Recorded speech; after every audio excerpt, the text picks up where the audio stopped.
Olá pessoal, aqui é o Luiz Rafael do aulasdejaponês.com.br. Seja bem-vindo a mais um vídeo de dicas de aprendizado. Vale a pena fazer o exame de proficiência em língua japonesa? Para quem não conhece, o exame de proficiência em língua japonesa, o Nihongo no Ryokushiken, é um exame que ocorre no Brasil. Ele ocorre uma vez por ano, no primeiro domingo de dezembro. No Japão ele ocorre 2 vezes por ano, se não me engano é junho ou julho a outra vez. E ele possui 5 níveis, começando no N5, que é o mais fácil, e o N1, que é o mais avançado. Então, ele tem 5 níveis. Você não é obrigado a ir nível por nível, você pode fazer o nível que você quiser, o nível que você achar que você teria condições de passar, ou que você quer se desafiar e tudo mais. Vale a pena fazer essa prova? Esse é o tema desse vídeo. Se vale a pena você colocar suas energias, você se focar em se tornar apto a passar nesse exame. Bom, vamos lá. Para que esse exame pode ser útil para você? Ele te dá um certificado. Ele te dá um certificado de que você passou naquele nível. E em algumas situações esse certificado pode te ajudar, em algumas situações não. Qual situação que esse certificado pode te ajudar?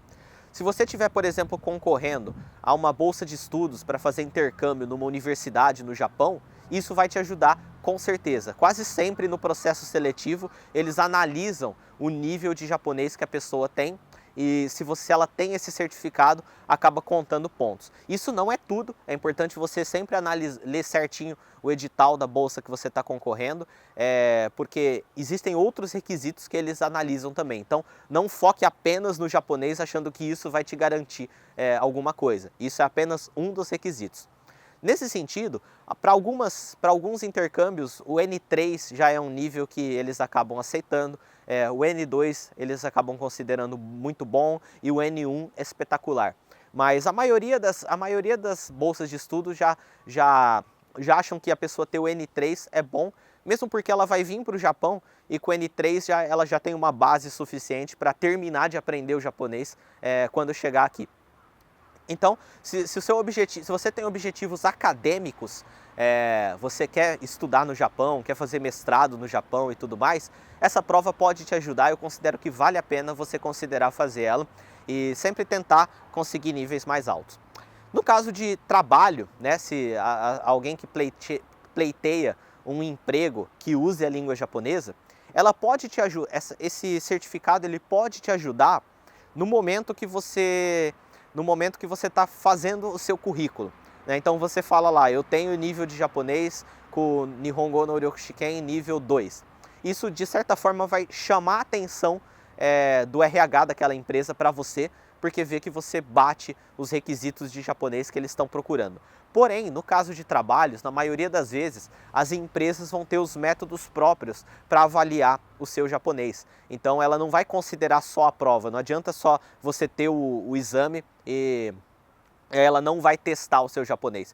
Mesmo porque, para medir o conhecimento da pessoa numa língua, basta você ter 5 minutos de conversa com ela que você já sabe o quanto ela sabe. Então, se uma empresa estiver procurando alguém que sabe japonês e você sabe japonês, provavelmente ela vai fazer uma entrevista com você em japonês, vai mandar você ler algum texto, alguma coisa, para avaliar se você sabe ou não.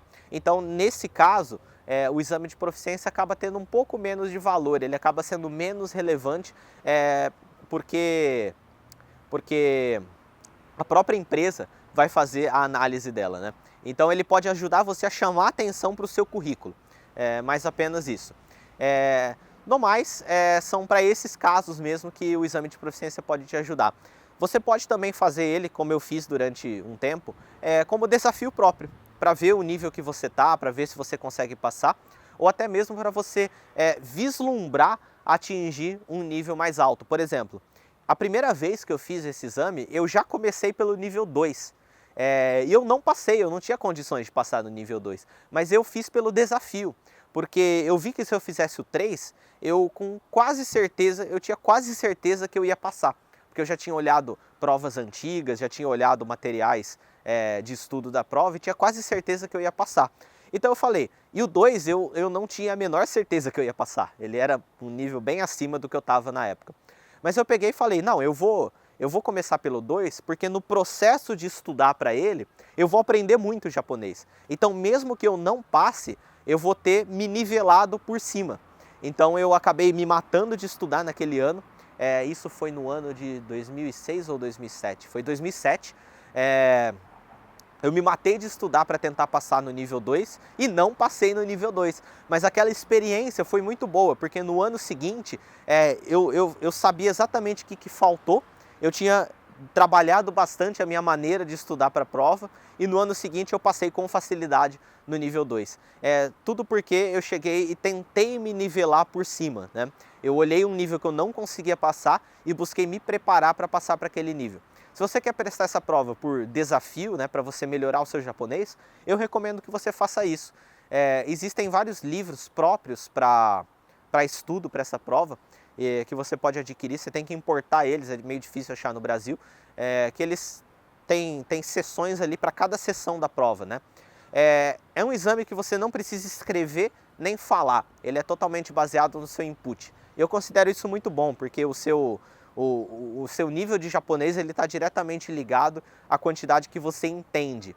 Então eu considero muito bom uma prova nesse estilo, porque se você entende, naturalmente, quando você estiver no Japão, quando você estiver numa situação real, você vai conseguir falar também, você vai conseguir se virar. Então você não precisa escrever nem falar, é interpretação de texto, você lê o texto e responder as perguntas de múltipla escolha, leitura de kanji, normalmente ele dá uma palavra lá e ele dá uma sentença com uma palavra sublinhada e pede para você marcar qual que é a leitura correta daquela palavra. E também listening, né? Tem uma parte que tem diálogos em áudio, você tem que escutar e responder a pergunta, também é múltipla escolha nesse caso.